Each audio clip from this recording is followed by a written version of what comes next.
શાનો પાક છે બધાને તમને ખબર છે ને? શું છે આ? કોબીજ છે, બરાબર. આ કેવી કોબીજ? આપણે પ્રાકૃતિક કોબી એટલે ઓર્ગેનિક.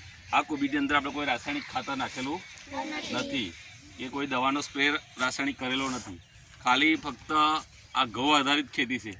ઘઉં આધારિત એટલે ગાયના છાણ અને એનું મૂત્ર અને માટીને બધું મિક્સ કરીને આપણે જીવામૃત આવે જે ઘઉં આધારિત ખેતીના આયામો છે કે જીવામૃત છે, બીજામૃત છે, ઘન જીવામૃત છે, એ બધું આપણે આમાં વાપરેલું છે.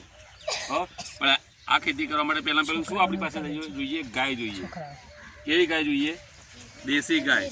અને એ દેશી ગાયમાંથી આપણે એનું જે છાણ છે, પછી એનું વડની માટી છે, ચણાનો લોટ છે અને ગોળ, આ બધું મિક્સ કરીને શું કરવાનું? ઓગાળવાનું. અને 5 દિવસ થાય ત્યાં પછી એમાં હાથફા હોય ને ત્યાં પછી આની અંદર આપણે છાંટવાનું આવે. એ શાના માટે? કે એના વિકાસના એને સારી આપણને ક્વોલિટી મળે એના માટે. અને પછી એમાં જે ઈયળ આવે, તમને કોઈ પાન દેખાશે તો ઈયળ માટે શું કરવાનું? આપણે તો લીમડાના પાન આવે ને, નીમ ઓઇલ આવે, લીમડાનું તેલ, એ તેલાની અંદર છાંટવાનું આપણે. તો એનાથી શું નહીં થાય? હમણાં ઈયળ થાય. અને આ પાક કેવો છે? થોડા ટાઈમનો. કેટલા? 3 મહિના. 3 મહિનામાં આ પાક શું થઈ જશે? પૂરો. એટલે આમાં રોગ જીવાત આવવાની શક્યતાઓ બહુ ઓછી.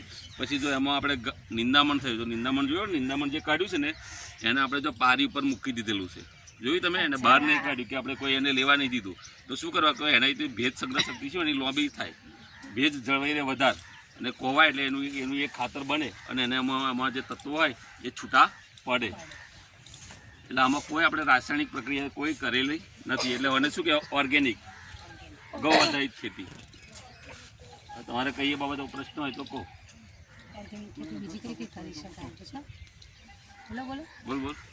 બોલો બેટા, જે પ્રશ્ન હોય જાણવા જેવું છે બેટા આમાં. બોલો. મિત્તલ પૂછા. હા બોલ મિત્તલ. બોલો બેટા. ચાલુ છે. બોલ. ઓર્ગેનિક ખેતી કઈ કરી શકાય?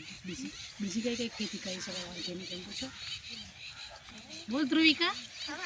બોલ કામેશ્વરી. બીજી કઈ ખેતી કરી શકાય? ઓર્ગેનિક રીતે તો શાકભાજીની બધી જ ખેતી કરી શકાય. એમાં ધારો કે જેમાં રોગ જીવાત ઓછી આવતી હોય, જેમાં રાસાયણિક ખાતરની જરૂર ઓછી પડતી હોય તો એવા બધા પાક છે. ધારો કે આપણે અહીંયા કંકોડા થાય છે, પછી કારેલા થાય છે ને, વાડે કારેલા થાય છે, એ બધા ઓલરેડી ઓર્ગેનિક જ છે. એમાં કોઈ ખાતર કે દવા કોઈ આપણે મારવા જઈએ છીએ ત્યાં આગળ તો એ તમે વેણી લઈને ઘરે ખાવશો ને, એ બિલકુલ ઓર્ગેનિક છે. આના કરતાં વધારે ઓર્ગેનિક તો એ છે કે જેમાં કોઈ પાણી નહીં આપવા જતું, નહીં કોઈ ખાતર આપવા જતું, કે નહીં કોઈ દવા મારવા જતું, છતાં પણ એ બધું થાય છે અને આપણે ખાઈએ છીએ. એટલે એ પણ ઓર્ગેનિક ખેતી જ છે. બધા જ પાક ઓર્ગેનિક ખેતીમાં થઈ શકે કે જેમાં દવા અને ખાતરની જરૂરિયાત બહુ ઓછી હોય. ઢાળિયાથી જો આમાં ઢાળિયાથી પાણી આવે આમાં સિંચાઈ તમને કહો તો સિંચાઈના કેટલા પ્રકાર છે તમને ખબર છે? એક ઢાળિયા પદ્ધતિ, બીજી ટપક પદ્ધતિ, ત્રીજી ફુવારા પદ્ધતિ, અને એથી હજુ પાછી છે કે પોરસ પાઇપથી આવે છે કે ખાલી ભેજ જ એને અડે. એ બધી એની 4 પદ્ધતિઓ છે. પણ આમાં આપણે કઈ રીતે લઈ શકીએ છીએ? કે ઢાળિયા પદ્ધતિથી. ટપક પદ્ધતિ એ શામાં આવે કે તમે થોડા અંતરના વધારના પાક હોય ને તો એમાં ટપક પદ્ધતિ વાપરી શકીએ. તો અને ફુવારા પદ્ધતિ તો કે ધરુવડિયું હોય તો એને આપણે ફુવારા પદ્ધતિ વાપરી શકીએ. એટલે આમાંથી કેવી રીતે પાણી? આમાં હા, બસ ઢાળિયેથી આવે. આ એનો નીક છે. હા, એટલે સીધું અંદર જતું રહે. તમે કયું ખાતર આપો છો?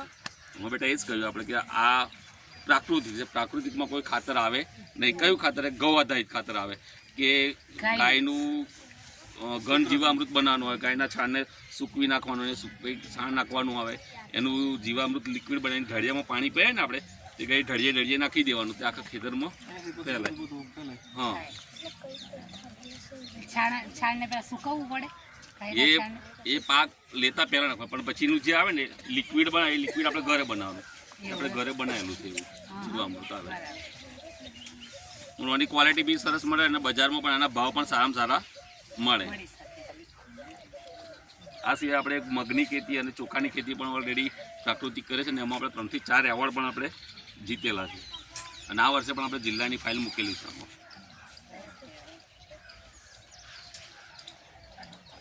બોલો બીજું કંઈ?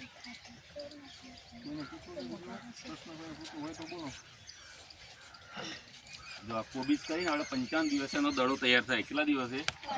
55 દિવસ. ઓલરેડી 1 મહિનાની કોબીજ થઈ જાય. 1 મહિનાને ઉપર થોડા દિવસોની કોબીજ થઈ જાય. સમજો આ છે એ દેશી વેરાયટી છે. પેલી બાજુ તમને જુદું થોડું દેખાય છે ને એ હાઇબ્રિડ વેરાયટી છે એટલે હા હાઇબ્રિડ હા એ હાઇબ્રિડ છે હાઇબ્રિડ શું છે મજબૂત દડો થાય પણ આ ટેસ્ટમાં થોડી કેવી આવે દેશી હોય ટેસ્ટમાં સારી આવે હા કોબીજનો દડો કઈ આ વચ્ચે થાય અહીંયા હા બસ હવે આ પાન જો આ પાન વળે છે ને તો દડો જ બનશે એ અહીંયા થાય એમ ને હા એ ઉપર આ પાન અંદર વળવાના એ દડો જ થશે પછી આ બધા વળી જાય પાન જ વળવાના. આપણે નીકળે હા હા બરાબર તો હાઇબ્રિડમાં છે ને વહેલા વળવાના પાન ચાલુ થાય પેલા ફૂલવાન ને હા એ છેલ્લા એ લાઈન ફૂલી વાત કરી બધા પાન પે ધીમે ધીમે પેક થઈ ગયા. આમાં તો પેલી કિલ્લી ભાજી થાય છે તમે કિલ્લી કઢી ખાવ છો ને એ રહી જોઈએ